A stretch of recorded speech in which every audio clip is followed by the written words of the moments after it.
پچھلے ہفتے یہ بات عرض کی گئی تھی کہ شکر اگرچہ حمد کا بہت بڑا حصہ ہے، لیکن اللہ کی تعریف، اللہ کو اچھا کہنا اور اللہ تعالیٰ کی تعریف میں ایسے جملے کہنا جو اللہ کے شکر کا بھی باعث ہوں، یہ سب اس کی تعریف ہے۔ اور تعریف مطلقاً کی جاتی ہے، تعریف کے لیے یہ ضروری نہیں ہے کہ وہ نعمت آپ تک پہنچی ہو یا نہ پہنچی ہو، مگر شکر کے لیے یہ ایک طرح کا اعتراف ہے کہ اللہ کی وہ نعمت آپ تک پہنچی ہے۔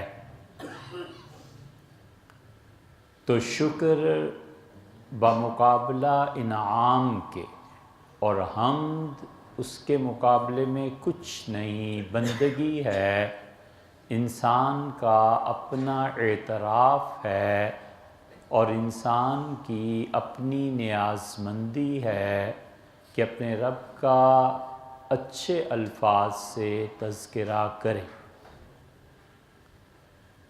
اس حمد کا بہت بڑا حصہ شکر پہ مشتمل ہے، اور چاہیے انسان کو کہ تنہائی میں بیٹھے اور اللہ کا شکر ادا کرے،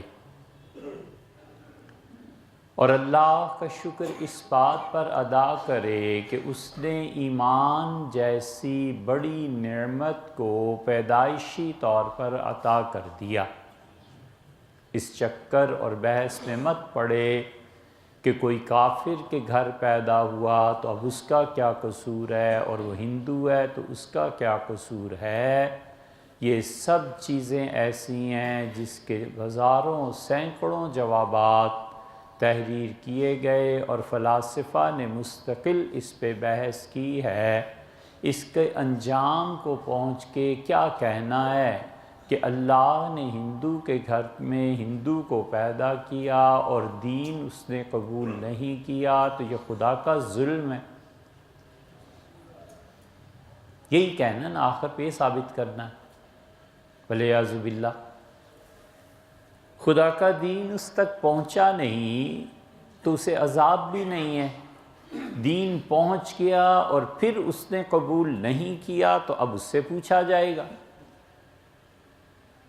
اور تیسری صورت یہ کہ اس کا کچھ بھی ہو جائے، وہ جانے، علماء جانے، آدمی اپنی فکر کرے اور سب سے زیادہ اللہ کا شکر ادا کرے کہ اللہ تو نے ایمان کی دولت سے مالا مال فرمایا۔ اے خدا، تیری توحید سر پھوڑ کے کوئی مر جاتا اسے سمجھ میں نہ آ سکتی تھی، اللہ تیری توحید، تیری وحدانیت، لا الہ الا اللہ کا جملہ، اے رب یہ تو نے مجھے کہنے کی توفیق دی، اور اللہ اسے قبول کر لے میری طرف سے، اس پہ شکریہ ادا کرے اللہ، اور اللہ کا شکر ادا کرے کہ اس نے حضرت رسالت مآب صلی اللہ علیہ وسلم کی امت میں پیدا فرمایا۔ رسول اللہ صلی اللہ علیہ وسلم کی امت میں ہونا یہ ایک شرف اور عزت کی بات ہے۔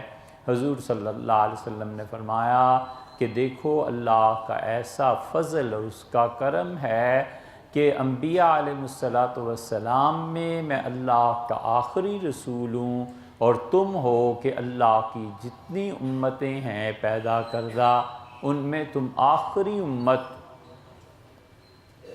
اور فرمایا کہ پھر اللہ نے یہ بھی طے کر دیا کہ پہلا آدمی آخری نبی ہونے کے باوجود جنت میں جاؤں گا، اور سب سے پہلے میری ہی امت جنت میں جائے گی، اور باقی امتیں اپنا حساب تمہارے بعد دیں گی۔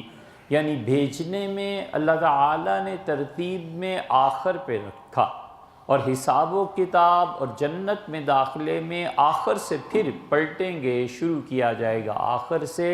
اور پھر سب سے بڑی چیز یہ کہ رسول اللہ صلی اللہ علیہ وسلم کو اللہ نے اختیار دیا کہ آپ چاہیں تو آپ کی امتیوں میں سے اتنے پرسنٹ یا یہ کہ اتنی تعداد میں آپ کے امتی جنتی بنا دیے جائیں، اور آپ چاہیں تو شفاعت کریں گناہ گاروں کی قیامت میں۔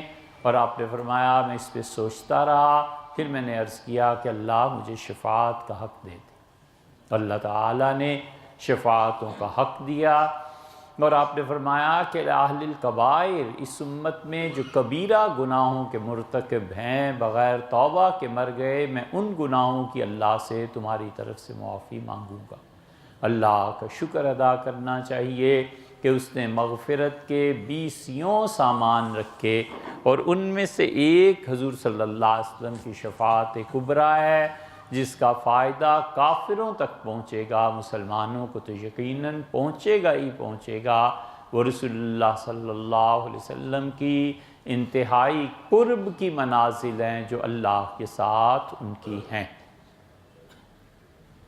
اور شکر ادا کرنا چاہیے اللہ کا بار بار اس چیز پہ کہ خود اس نے جتنے بھی اچھے اخلاق نصیب فرمائے، اللہ کا شکر ادا کرنا چاہیے کہ اے رب تو نے مجھے یہ توفیق بخشی کہ میں لوگوں کو کھانا کھلاؤں، لوگوں کی ضروریات کا خیال رکھوں، کپڑے لتا، کپڑا، کھانا پینا، اوڑھنا بچھونا، یہ سب چیزیں اپنا رب کا شکر ادا کرنا چاہیے کہ اللہ نے توفیق دی۔ یہ الگ بحث ہے کہ کسی آدمی نے ایک کے لیے بندوبست کیا اور کسی نے 1000 کے لیے بندوبست کیا، لیکن جتنا جو کچھ انسان سے بن پڑا اللہ کے سامنے یاد کرے اپنی نیکیوں کو، اللہ کے ساتھ تعلق کو، یہ نہ سمجھے کہ میری کوئی نیکی چھوٹی سی چیز ہے۔ حضور صلی اللہ علیہ وسلم نے فرمایا کبھی اپنی نیکی کو چھوٹا نہ سمجھنا۔ سیدنا عمر رضی اللہ عنہ اور بڑے لوگوں کی باتیں بڑی تھیں۔ سیدنا عمر رضی اللہ عنہ کہتے تھے کہ کوئی نیکی ایسی نہیں ہے جس کو اللہ کے سامنے پیش کروں۔ اس کا خلاصہ یہ ہے، روایت کا ایگزیکٹ لفظ یہ نہیں ہے، لیکن اس کا یہ مطلب بھی نہیں کہ آدمی مایوس ہو جائے۔ جو کچھ اس نے نیکی کی ہے اللہ کا شکر ادا کرتا رہے کہ اللہ آپ نے مجھے یہ توفیق بخشی، اللہ آپ نے مجھے یہ توفیق بخشی، اللہ آپ نے مجھے یہ توفیق بخشی، تاکہ اپنے نفس کی طرف نیکی کی نسبت نہ ہو، اللہ کا شکر ادا کرتا رہے۔ 20 نیکیاں ایسی ہیں جو کرنے والا اسے بالکل معمولی سمجھتا ہے اور قیامت میں اس کی مغفرت کا باعث بن جائیں گی۔ رسول اللہ صلی اللہ علیہ وسلم نے ان نیکیوں کے متعلق توجہ دلائی کہ اللہ کا شکر ادا کرتے رہو، اللہ کا شکر ہمیشہ ادا کرتے رہنا چاہیے۔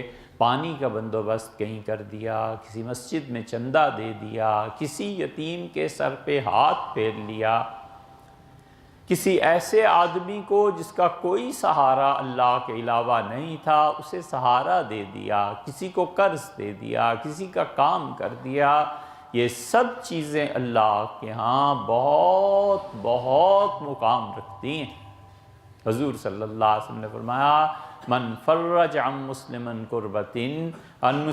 کربۃ، جس آدمی نے کسی مسلمان کی کسی تکلیف کو دور کر دیا، فرج اللہ عنہ کربۃ من کربات یوم القیامہ، اللہ تعالیٰ قیامت میں اس کی بھی تکلیف کو دور کر دے۔ اس کا اجر ہے، اس کا ثواب ہے۔ اللہ کی توفیق اور اللہ کا شکر ادا کرتے رہنا، بالکل الگ بیٹھ کے کبھی نیکیوں کا بھی شمار کرے کہ اے رب آپ کے لیے سارا کچھ کیا ہے، اللہ آپ کا شکر ہے آپ نے کام لے کیا، آپ کا شکر ہے آپ نے کسی کی تعلیم کا ذریعہ بنا دیا، آپ کا شکر ہے مسجد کی آبادی، آپ کا شکر ہے آپ نے بچوں کو حلال کا رزق کھلانے کی توفیق عنایت فرما دی، آپ کا شکر ہے اللہ اولاد تھی اس کی تعلیم و تربیت ہو گئی۔ یہ اولاد، اس کی تعلیم و تربیت، یہ مستقل نیکی کے عنوان ہیں اور اللہ کا 1000 بار شکر ادا کرنے کے قابل ہیں۔ اور اللہ سے وہ جو دعا آتی ہے کہ پروردگار قرۃ اعین، اللہ میری بیویوں کو اور میرے بچوں کو میرے آنکھوں کی ٹھنڈک بنا۔ کئی سعادت مند، کئی نیک، کئی اللہ کے اچھے بندے اپنے ماں باپ کی آنکھوں کی ٹھنڈک بن جاتے ہیں۔ ماں انتظار کرتی ہے، باپ خوش ہوتا ہے دیکھ کے۔ یہ سب اللہ کی نعمتیں ہیں۔ اللہ کا شکر ادا کرے کہ اللہ تیرا شکر ہے اولاد اچھی نکلی، تیرا شکر ہے رشتہ اچھا ہو گیا، اے رب تیرا شکر ہے پروردگار بہو اچھی ہے۔ اللہ نے قرآن کریم میں جو فرمایا ہے نا، اللہ نے اپنا انعام گنا ہے۔ یہ نئی نئی جو دین پڑھ رہی ہیں نا خواتین، اور یہ جو نئی نئی مدارس سے فارغ ہو رہی ہیں، یہ ایک مصیبت کا باعث بن رہی ہیں۔ پہلا آ کے مسئلہ یہ بیان کرنا کہ ساس سسر کی خدمت کوئی شریعت نے فرض تھوڑی قرار دی ہے، بس طلاق کی بنیاد اور بیج ڈال دیا یہاں سے۔ اب آگے دیکھو کیا ہوتا۔ وہ تو بیچارہ اس لیے بیاہ کے لایا تھا کہ کوئی دینداری ہوگی، اور یہاں یہ شیطانی کام شروع ہو گئے ہیں، محض اس بنیاد پر کہ غصے کا اظہار، نفرت کا اظہار، وہ ناکامیاں جو زندگی میں رہی ہیں اس کا بدلہ اب کس سے لیا جائے؟ وہ شوہر بیچارے سے لیا جائے۔ اللہ کہتا ہے اللہ کے شکر کی مقام ہے، اور اللہ کہتا ہے اس کے انعامات میں سے ہے نسباً، کہ تمہارا نسب اس نے بنایا۔ باپ کا ہونا نسب خدا کا شکر ہے۔ جس کے باپ کا پتہ نہ چلے لوگ اس سے عمر بھر چھوڑتے ہیں، اس کی 10 نسلوں پشتوں کو نہیں چھوڑتے کہ اس کا تو باپ ہی پتہ نہیں کون تھا کون نہیں۔ بے نسلہ اور بد نسلہ کسے کہتے ہیں؟ اللہ نے فرمایا نسباً، ہم نے تمہارا نسب متعین کیا ہے، ہم نے تمہارا نسب بنایا ہے، تاکہ تمہارا باپ پتہ چلے نا لوگوں کو کس خاندان کس کی اولاد ہو۔ وصہرا، اور اللہ نے احسان کیا تم پہ، تمہارا سسرال بھی بنایا۔ یہ گھر سے بھاگ جانا اور سسرال کا نام نہ لینا، یہ اللہ کی نعمت کا کفران ہے۔ اپنے سسرال کو حقیر جاننا یہ کفر کی حرکتوں میں سے ایک حرکت ہے۔ اپنے سسرال کو حقیر جاننا یہ اللہ کی نعمت کو ٹھکرانا، کفران نعمت اور کفر کی چیزوں میں سے ہے۔ اللہ کہتا ہے وصہرا، ہمارا احسان مانو، ہم نے تمہیں سسرال دیا۔ جن کے سسرال نہیں ہوتے، شادی نہیں ہوتی اور بہت سی مصیبتیں اور آ جاتی ہیں، ان سے پوچھو پھر کیا بیتتی ہے اور کیسے اپنے نفس پہ جبر کرنا پڑتا ہے۔ اللہ کا شکر ادا کرے کہ اللہ تعالیٰ نے نسب بھی دیا، اور اللہ تعالیٰ نے بچوں کے لیے ننہال بھی دیا۔ خالائیں ہیں، ان کی محنتیں ہیں، ان کا پیار ہے، محبت ہے۔ حضور صلی اللہ علیہ وسلم نے حمزہ اور علی اور جعفر رضی اللہ عنہ کے درمیان فیصلہ فرمایا تھا، اور رسول اللہ صلی اللہ علیہ وسلم نے فرمایا تم لوگوں کو معلوم نہیں ہے کہ خالہ حقیقت میں دوسری ماں ہوتی، اور حکم دیا کہ والدہ دنیا میں نہ رہیں، ہمیشہ اپنی خالاؤں کے پاس جاتے رہنا، ان سے اچھا سلوک کرنا۔ فرمایا تمہاری ماں ہی تو ہے۔ چچا کے متعلق رسول اللہ صلی اللہ علیہ وسلم نے فرمایا چچا تمہارے باپ ہی کی ایک شاخ ہے، دادا تھا اس سے کتنی شاخیں پھوٹی، ان میں کوئی تایا ہے تمہارا، کوئی چچا ہے، ایک تمہارا والد۔ اور فرمایا دیکھو میں اسی لیے تمہیں بتا رہا ہوں، جس نے میرے چچا کو تکلیف دی اس نے مجھے تکلیف دی۔ اللہ کا شکر ادا کرے کہ اے پروردگار تیرا شکر ہے، دو چار جاننے والے ہیں، چچا ہیں، تایا ہیں، سسرال ہے۔ اس تناظر میں آپ عورت کو دیکھیں، اس کے لیے کتنا بڑا سہارا ہے اس کا سسر بھی، اس کی ساس بھی، بشرطے کہ یہ سب لوگ اللہ سے ڈرتے رہیں۔ یہ بہت بڑی چیزیں، اور معافی کا جذبہ، درگزر کا جذبہ کہ بس ٹھیک ہے ختم کرو، اللہ سے مجھے بھی معافی چاہیے۔ یہ اللہ کا شکر ادا کرنے کے لیے جب بیٹھے تنہائی میں اللہ کا شکر ادا کرے کہ پروردگار آپ نے سسرال دیا، آپ نے اللہ ایسے لوگ دیے، ایسے اچھے لوگ، ان کی نیکیوں کو یاد کرے اور ان کی برائیوں سے درگزر کرے۔ جو لوگ نصرت کرتے ہیں وہ خواہ کوئی بھی ہو، جس نے مدد کی ہو نا، اپنے محسن کو یاد نہ رکھنا یہ انتہائی کمینگی کی حرکت ہے۔ بس کمینہ آدمی ہوتا ہے جو اپنے محسن کو یاد نہیں رکھتا۔ ہمیشہ اپنے محسن کے لیے دعائیں کرنی چاہیے۔ کہ اس نے بڑے احسان کیے ہیں مجھ پہ، اس کو دعاؤں میں بھول جانا، اس کے احسان کے تذکرے کو بھول جانا، یہ بندگی سے باہر نکل جانے کی علامت ہے۔ حضور اقدس صلی اللہ علیہ وسلم نے فرمایا تھا وفات سے بالکل پہلے، چند گھنٹے پہلے ایک بات، یا چند دن پہلے ایک بات کے لیے تشریف لائے تو آپ نے فرمایا دیکھو تم جانتے ہو تم لوگ بڑھ جاؤ گے دنیا میں، بہت مسلمان ہو جاؤ گے، لیکن میرے انصار یہ کم ہو جائیں گے۔ اور آپ نے فرمایا میرے انصار کو نہ بھولنا دعاؤں، اور آپ نے فرمایا میرے انصار کی عزت کرنا، انہوں نے بڑا احسان کیا ہے، مجھے ٹھکانہ دیا تھا یہاں۔ یہ سب چیزیں، سسرال کی قربانی، اپنی بیٹی دے دی، اپنی جگر کا ٹکڑا کاٹ کے دے دیا، اس سے زیادہ وہ کیا کرتے؟ اس لیے آدمی درگزر کرے، نیکیوں کو یاد کرے، احسانات کو یاد کرے، اور خود اپنے متعلق بھی سوچے کہ میں نے کتنے احسانات کیے ہیں اور انہوں نے مجھ پہ کتنے احسانات کیے ہیں۔ یہ سب چیزیں اللہ کے ہاں نفع دینے والی ہیں۔ شکر ادا کرے اللہ کا، جو دن اچھا گزر جائے ان تمام ایام کے لیے اللہ کا شکر ادا کرے۔ نفل پڑھ لے کبھی آدمی تنہائی میں کہ اے رب جتنے انعامات آپ نے فرمائے ہیں سب کا شکر ادا کرنے کے لیے یہ نفل پڑھ۔ فرض ضروری ہے لیکن طبیعت میں اکتاہٹ پیدا ہوتی ہے کیونکہ جبر ہے تھوڑا سا، اور نفل اس میں خوشی پیدا ہوتی ہے کیونکہ وہ اپنی بندگی، اپنی اظہار، اپنی آزادی سے اللہ کا شکر ادا کرے۔ جو دن عافیت سے گزر جائے، جو لمحہ اسلام کے ساتھ گزر جائے، عقیدے پہ اللہ کا شکر، اولاد پہ اللہ کا شکر، اللہ کے جتنے انعامات ہیں ان سب پہ شکر ادا کرے۔ کسی کو کوئی مسئلہ بتانے کی توفیق مل گئی، 1000 بار خدا کے سامنے سجدہ کرے کہ اللہ کا بندہ پوچھنے آیا تھا اور اس کی رہنمائی ہو گئی۔ وہ ایک جگہ ایسے ہی ایسے شہر میں گھوم رہا تھا محلے میں، اور اس سے کسی سے کہا کہ یہاں میرا ایک دوست رہتا ہے اور مجھے اس کے گھر جانا ہے، تو آپ بتا دیتے ہیں کہ یہ آپ کے دوست کا گھر ہے۔ کیسا خوش ہوتا ہے، کہتا ہے یار مجھے گھر بھول گیا تھا، میں پوچھ رہا تھا، ایک بڑا اچھا آدمی اس نے آپ کے گھر کا پتہ بتا دیا۔ قیامت میں یہ سب یہی ہوگا کہ وہ کہہ سکے گا کہ اے رب لوگ بھول گئے تھے تیرے گھر کو، میں نے آپ کے گھر کا پتہ بتا دیا تھا، میں نے آپ کے گھر کے لیے رہنمائی کر دی تھی، وہ ڈھونڈ رہا تھا کہ صحیح مسئلہ کیا ہے اور میں نے محنت کر کے صحیح مسئلہ اسے بتا دیا تھا۔ یہ اللہ کا تھوڑا انعام اور کرم اس پہ برسے گا قیامت کے دن کہ تو نے ایک بچھڑے ہوئے کو دوست سے ملا دیا، اور ایک جو راہ بھول گیا تھا اسے راہ پہ چلا دیا۔ اللہ کا شکر ادا کر، خدا ان کاموں کے لیے چن لے، خدا نیکی کی توفیق دے دے۔ بہت بڑی بات ہے، بہت بڑی بات ہے کہ خدا کسی انسان کو نیکی کے کاموں کے لیے چن لے۔ رسول اللہ صلی اللہ علیہ وسلم طوبیٰ، میری طرف سے خوشخبری، بشارت، مبارکباد دینا اس شخص کو جو خود بھی اچھا ہے اور اچھائیوں کے لیے مفتاح للخیر، اللہ نے خیر کے دروازے کھولنے کی اسے چابی بنا دی ہے۔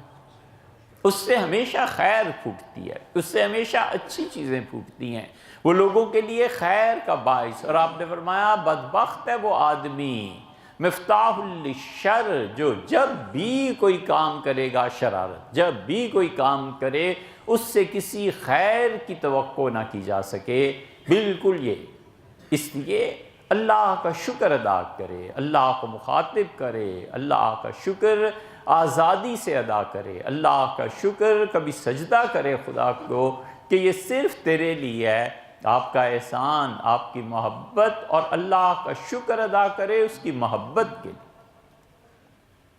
محبت چیز کیا ہے؟ محبت وہ فکسڈ تنہائی، فکسڈ مورد، یعنی آدمی فکس کر لیتا ہے، آدمی متعین کر لیتا ہے کہ یہ ہے جس سے میری محبتیں۔ جب فکس کر لیتا ہے نا تو پھر محبتیں جتنی بھی ہوتی ہیں اس محبت پہ قربان ہو جاتی ہیں۔ چھوٹی چھوٹی جتنی چیزیں ہیں نا یہ سب اس محبت اعلیٰ پر قربان ہو جاتی ہیں کہ میرے ہوش، حواس، مال، دولت، ہر چیز پہ چھا گئی ہے اس کی محبت۔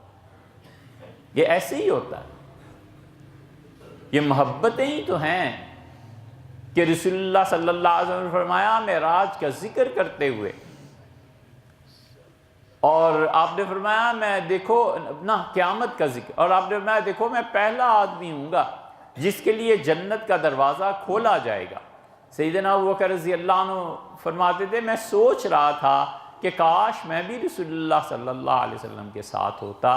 تو نبی کریم صلی اللہ علیہ وسلم مجھ سے فرمایا تمہارا کیا خیال ہے ابوبکر، میرے ساتھ پہلے آدمی تم نہیں ہوگے تو اور کون؟ یہ محبتیں ہی تو ہیں، یہ تعلق ہی تو ہے۔ فاطمہ رضی اللہ عنہ کو دیکھ کے ابوبکر رونے لگے، تو انہوں نے پوچھا کس لیے؟ کہنے لگے کہ بیٹی تمہیں پتہ ہے رسول اللہ صلی اللہ علیہ وسلم کے بعد سب سے زیادہ دنیا میں مجھے کسی کا خیال رہا تو تم بچوں کا رہا، تم لوگوں کا رہا۔ میں نے اپنا مال اپنی اولاد کی بجائے تم پہ خرچ کیا ہے، میں نے تمہارا خیال رکھا ہے اس لیے کہ تم رسول اللہ صلی اللہ علیہ وسلم کی بیٹیاں۔ اس سے فاطمہ رضی اللہ عنہ رو پڑی، جانتی تھی ابوبکر رضی اللہ عنہ کے کتنے احسانات ہیں، اس لیے اللہ کی محبت کے عالم میں سجدہ کرے کہ تو کہیں نظر آئے تو میں اس سے بھی زیادہ سجدے کروں، اور تو اجازت دے تو تیرا نور پاک اس کو میں سجدہ اور اس کو چوموں اور بوسہ دوں۔ اے میرے پروردگار تو میری محبتوں کا مرکز ہے۔ اللہ کی محبت اللہ کسی شخص کے دل میں ڈال دے، بہت کمال کی چیز ہے، اتنا بڑا احسان ہے کہ اس سے زیادہ احسان نہیں، اور اللہ سے بے وفائی کرنا اس سے بڑا گناہ بھی کوئی۔ اسی لیے فرمایا ہے کہ اللہ سے دعا مانگا کرو، اللہم ارزقنی حبک، اللہ مجھے اپنی محبت نصیب فرما، وحب من یحبک، اور اللہ اس شخص کی بھی محبت میرے دل میں ڈال دے جو تجھ سے محبت کرتا ہے۔ اولیاء اللہ کی محبت، اے اللہ تیرے دوستوں کی محبت میرے دل میں آ جائے، والعمل الذی یبلغنی الی حبک، اور اللہ وہ عمل مجھے نصیب فرما جس کا انجام تیری محبت ہے، تیرے ساتھ وفا ہے۔ اللہ سے دعا مانگی اور شکر ادا کرے، جتنے شکر کے جملے ہیں، اور انجام کیا ہے؟ اللہ نے فرمایا لَإِن شَكَرْتُمْ لَأَزِيدَنَّكُمْ، جتنا شکر کرو گے ہم اپنے انعامات میں اور اضافہ کریں گے۔ حقیقت میں بندہ کیا کر رہا ہوتا ہے؟ وہ شکر ادا کر کے خود اپنے لیے ہی اللہ کی نعمتوں میں اضافہ مانگ رہا ہوتا ہے۔ تو اس لیے پچھلے جمعے میں ہم نے عرض کیا تھا کہ کیسے اللہ کی تعریف کی جائے، آج عرض کیا ہے کہ کیسے اللہ تعالیٰ کیا شکر ادا کیا جائے، اور انشاءاللہ آئندہ جمعے بھی اسی سے آئندہ متعلقہ چیزوں کا بیان کریں۔